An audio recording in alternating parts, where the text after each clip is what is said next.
부족한 제 입술을 통해서 하나님 말씀이 제대로 전달되고 오직 하나님께만이 영광 돌려지기를 간절히 소원합니다. 먼저 1, 2, 3 말씀 묵상이 무엇인지 말씀드리도록 하겠습니다. 성경을 보면요, 3분의 1은 인간들의 잘못된 내용이 나와요. 죄악이 이 땅에 들어옴으로 인해서 불순종과 질병, 그리고 근심, 걱정, 두려움 등 우리 인간들이 겪게 되는 보편적인 형편과 처지들을 많이 말씀하고 있어요. 그런데 하나님은 그런 우리의 형편을 다 아시고 계시죠. 그러나 이 불쌍한 인간들을 위해서 예수님이 이 땅의 길이요 진리요 생명으로 우리 죄를 대속하고 하나님 아버지께 다시 데려가시기 위해서 이 땅에 오셨고 또 그에게 나아오라고 초청하고 계십니다. 그러므로 예수님과 함께 거할 때 우리의 문제들에서 해결을 받고 회복, 변화를 받게 됩니다. 하나님 아버지는 우리에게 약속과 축복, 승리, 감사, 찬송, 의, 영광, 영생 이런 놀라운 상급들을 주고 싶어 하세요. 그리고 기도하고 구하는 것은 다 받은 줄로 믿으라고 하셨어요. 이 약속과 축복을 우리의 것으로 붙잡는 것이 바로 믿음이죠. 그래서 우리가 복음, 이 성경을 이해할 때 우리 인간들의 처지, 형편 등을 우리가 편의상 이해하기 쉽게 1번이라고 정했어요. 그리고 그 해결책이신 예수님을 2번, 그러므로 하나님께로부터 주어지는 약속과 축복 등을 3번이라고 정해서 묵상하시는 겁니다. 복음의 특성은요, 단순성과 반복성에 있어요. 복음은 정말 단순해요. 문제가 발생했다. 그러나 해결사 예수님으로 말미암아 그러므로 문제가 해결되고 변화되고 회복된다. 이것이 바로 복음이에요. 이 복음의 단순성은 어린아이들도 이해하고 설교할 수 있는 것이 이 묵상법이에요. 또 복음은 반복적으로 창세기부터 계시록까지 계속 나와요. 예를 들면 삭개오 얘기라든가 중풍병자 아니면 가늠한 여자 또 5,000명을 먹인 이적 여기 1, 2, 3을 볼 수 있거든요. 5,000명이나 되는 사람들을 들판에서 전혀 그들의 음식을 먹일 수 없는 사람으로는 할 수 없는 그 문제. 그러나 예수님으로 말미암아 모든 사람들이 음식을 충분히 먹고도 12바구니가 차고 넘치는 축복을 보잖아요. 그런데 이렇게 1, 2, 3으로 우리가 복음을 이해하시게 되면 그 성경 속에 있는 죄악이 나의 죄악으로 보게 돼요. 또 아울러서 그 죄악의 흉악성을 깊이 깨닫게 돼요. 그렇기 때문에 오직 예수님의 절대 필요성을 우리가 깨닫게 되고요. 또 하나는 어떻게든지 우리 죄인을 예수로 말미암아 그 영생의 상급을 주시고자 하는 아버지 품으로 데려오고 싶어 하시는 하나님 아버지의 깊은 속마음, 그 강하고 깊은 사랑을 우리가 깨닫게 돼요. 또한 이 묵상법은 다른 사람에게 복음을 전할 때 정말 쉽고 또 효과적으로 전달해 보시기를 권합니다.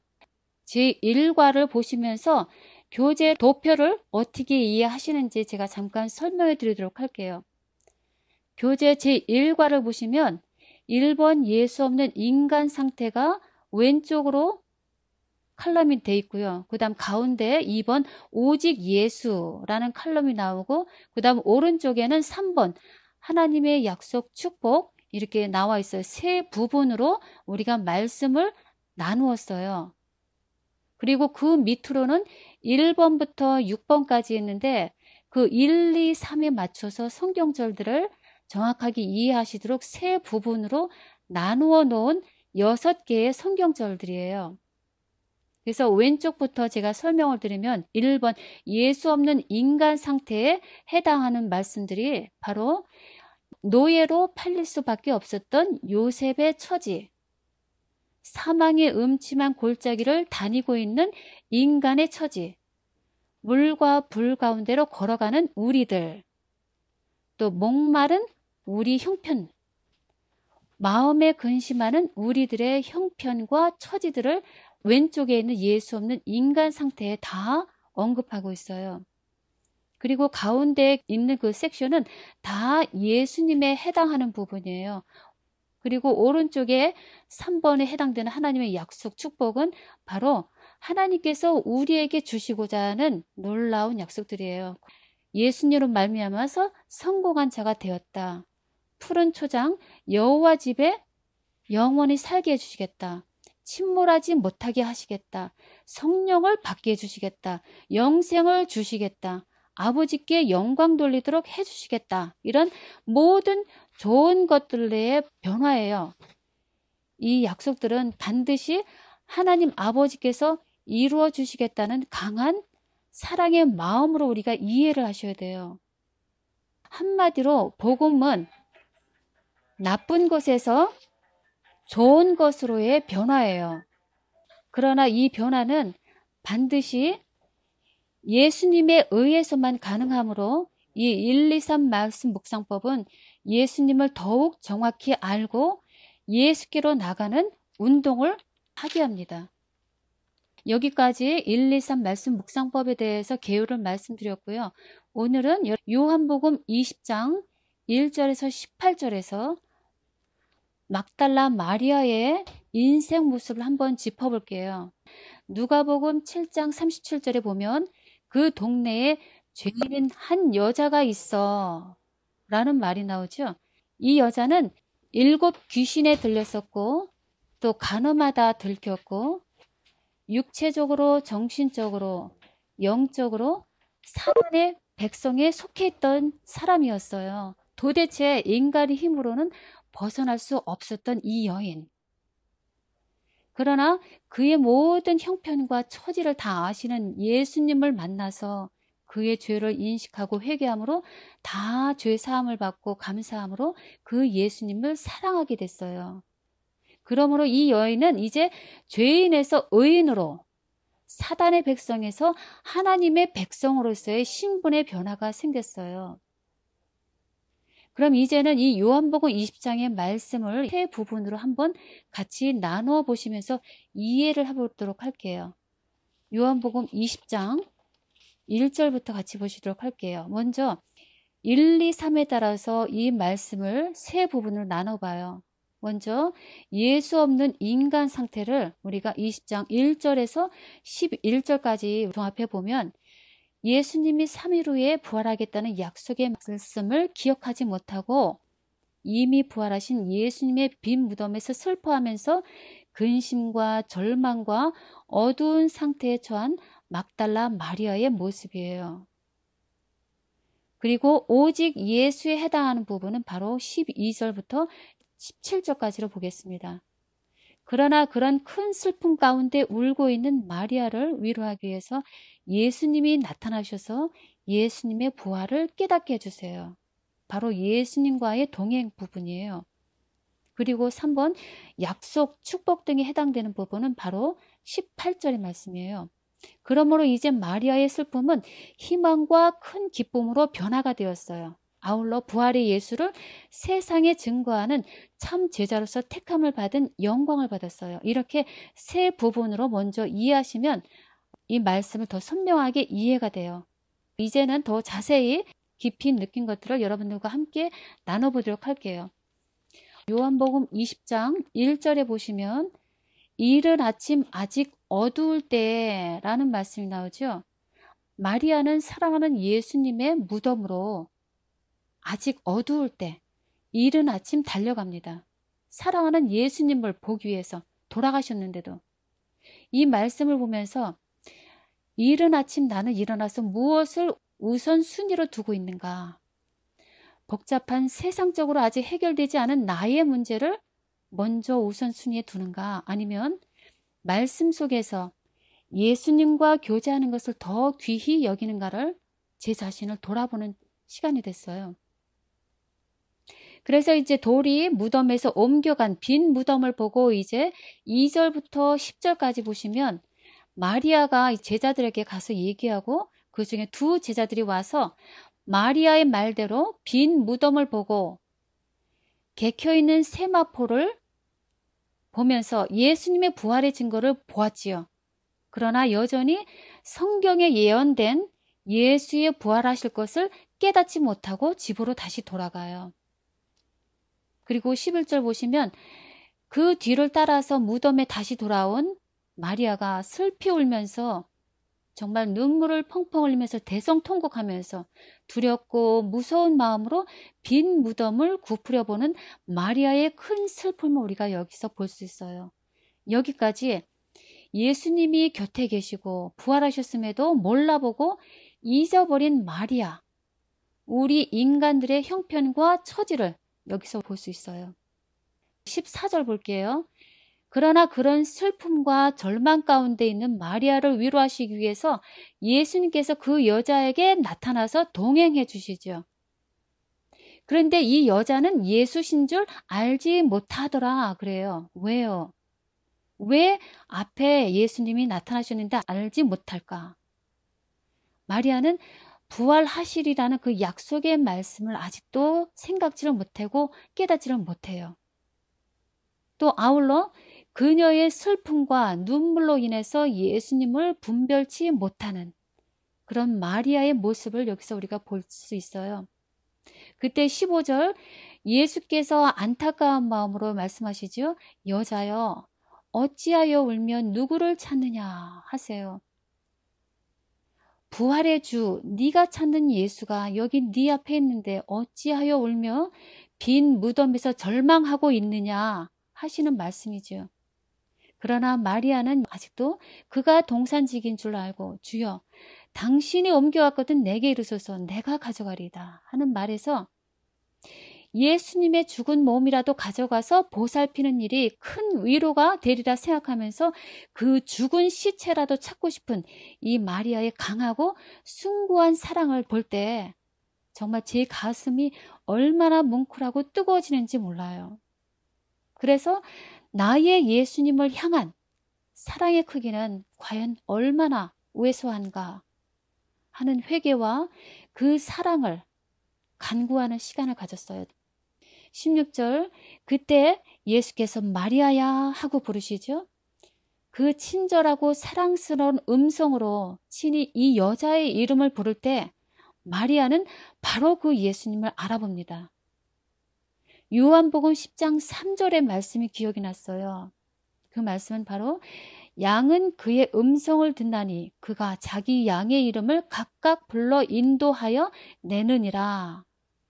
이 말씀대로 그의 양인 마리아는 예수님의 음성을 바로 알아듣고 인도함을 받는 생으로 끝마쳤지요. 예수님과 나 한 사람, 각자 한 사람과의 친밀한 개인적인 교제의 필요성을 정말 절실하게 생각하게 됐어요. 그리고 이제 마리아가 예수님을 알아보면서 라보니여 하면서 예수님을 만지려고 했었지요. 그때 예수께서 이르시되 나를 만지지 말라. 내가 아직 아버지께로 올라가지 못하였노라 하는 말씀을 보면서 예수님이 죽음의 어둠의 권세에 눌려 무덤에 계시다가 예정된 3일 후에 생명의 주로서 다시 부활하신 후에야 이제 하늘 아버지로 올라간다고 하는 이 말씀 속에서 영혼 불멸설을 확실히 반박할 수 있는 증거라는 점을 보게 됐어요. 죽음의 상태에 대한 올바른 이해를 돕는 아주 중요한 말씀이란 것을 생각했어요. 그리고 또 아울러서 내 아버지 곧 너희 아버지, 내 하나님 곧 너희 하나님이라는 이 말씀 속에서 우리를 하나님 아버지께로 처소로 영접하시겠다고 하신 예수님께서 주신 요한복음 14장의 말씀을 재확인을 했어요. 여기까지가 예수님이 마리아에게 오셔서 동행하시는 모습이에요. 이제 18절은 그 뒤로 이어지는 하나님의 약속과 영광에 해당되는 부분이에요. 십자가에 달려 돌아가시는 예수님을 배신하고 다 도망간 제자들을 향해서 예수님께서 말씀하셨지요. 갈릴리로 먼저 가노니 거기서 나를 보리라. 특별히 베드로라는 이름을 언급하시면서 그들을 다 용서하셨다는 보증을 함께 주셨어요. 그러면서 그들을 향한 사랑과 친절을 다시 한번 보여주시면서 그들에게 용기를 잃지 말고 예수님께로 붙어 있으라고 하는 재차 약속의 말씀을 주셨어요. 그러므로 이제 마리아는 부활의 주를 처음 본 증인으로서 세상에 전하는 하나님의 백성으로서의 영광스러운 일꾼이 되었어요. 하나님께서 주시는 그 3번에 해당되는 여러 가지 중에서 영광이라는 것, 우리가 하나님의 일을 함으로써 우리가 하나님께 영광을 드리지만 아울러 그 일을 함으로써 하나님께서는 우리에게도 동일하게 영광을 주신다는 놀라운 약속의 말씀이에요. 그런데 이 영광이 왜 마리아에게 허락되었나? 그 이유를 누가복음 7장 47절의 말씀에서 찾았어요. 시몬의 잔치에서 예수님의 발에 향유를 부었을 때 많은 사람들로 하여금 그 여자에게 정죄를 받는 일이 있었지요. 그때 예수님께서 놔둬라. 예수님의 말씀이에요. 저의 많은 죄가 사하여졌도다. 이는 저의 사랑함이 많음이라. 이 말씀으로 인해서 이 여자가 얼마나 많은 용기와 힘과 예수님께로 사랑을 표현할 수 있는 시간이었어요.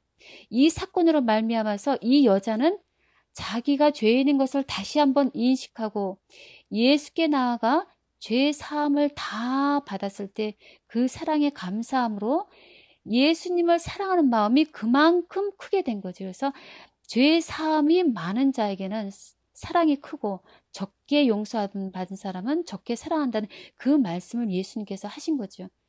만약 마리아의 죄의 크기가 만이라면 그 만을 예수님께 다 내놓았을 때 이제 마리아에게는 죄가 전혀 없는 제로의 상태야.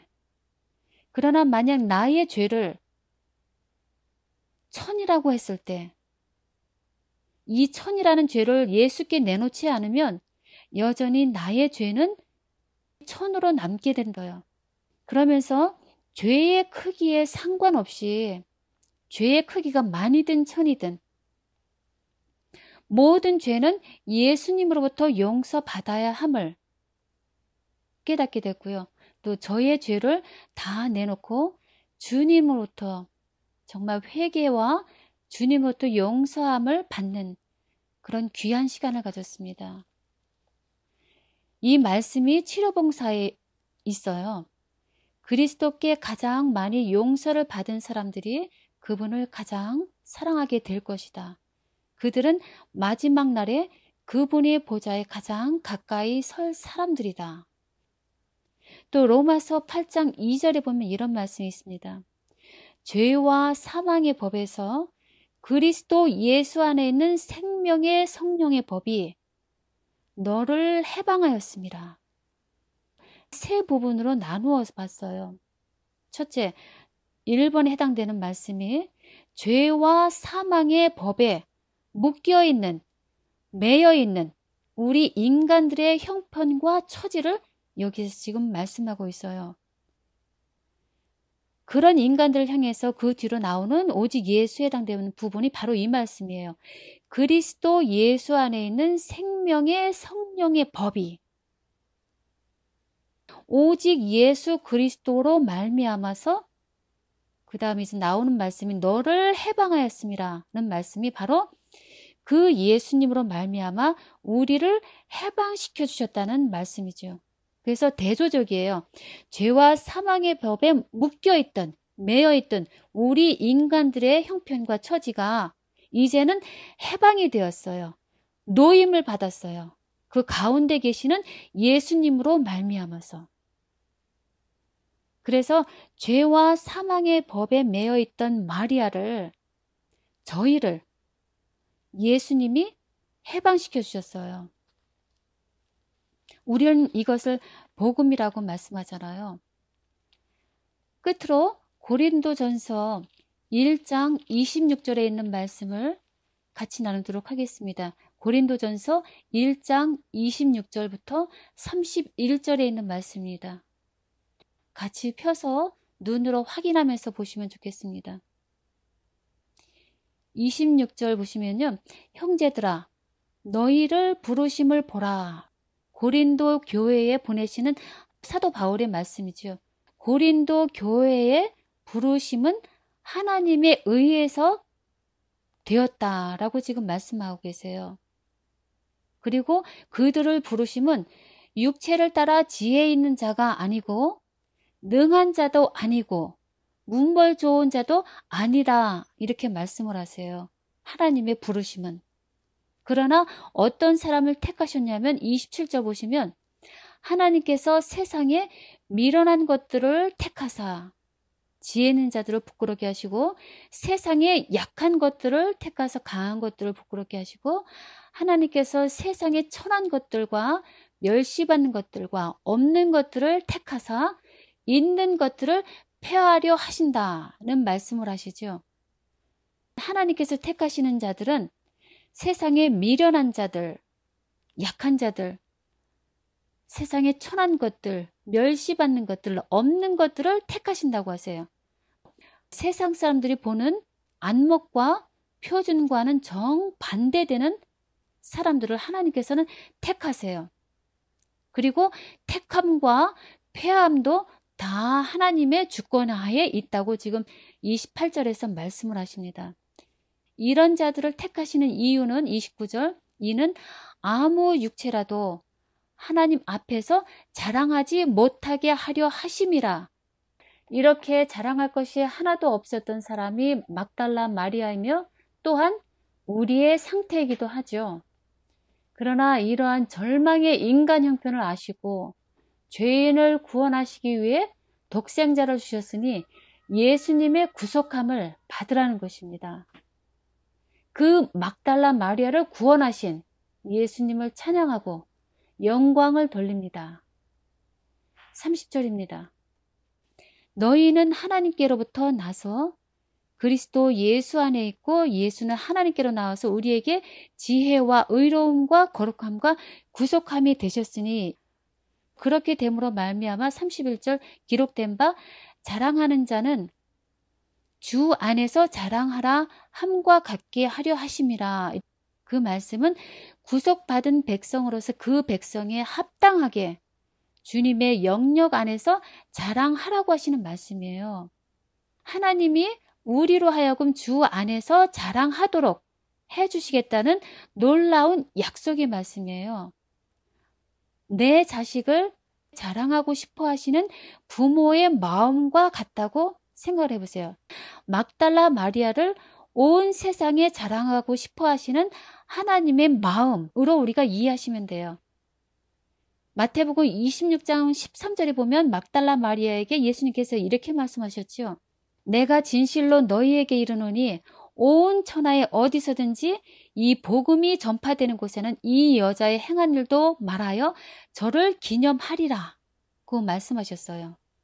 이 마리아의 죄에서 의인으로서의 승리는 오로지 하나님의 은혜로 말미암은 것처럼 하나님께서는 동일하게 그 은혜로 온 세상에 저와 여러분들을 하나님의 백성으로 자랑하고 싶어 하세요.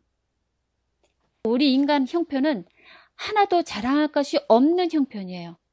오직 예수께로 말미암아 그 예수님께서 우리에게 주시겠다고 한 그 약속의 말씀을 믿고 받은 걸로 알 때 하나님께서는 그 약속을 다 허락해 주시겠다는 그 놀라운 약속을 매 순간 잊지 말아야 되겠습니다.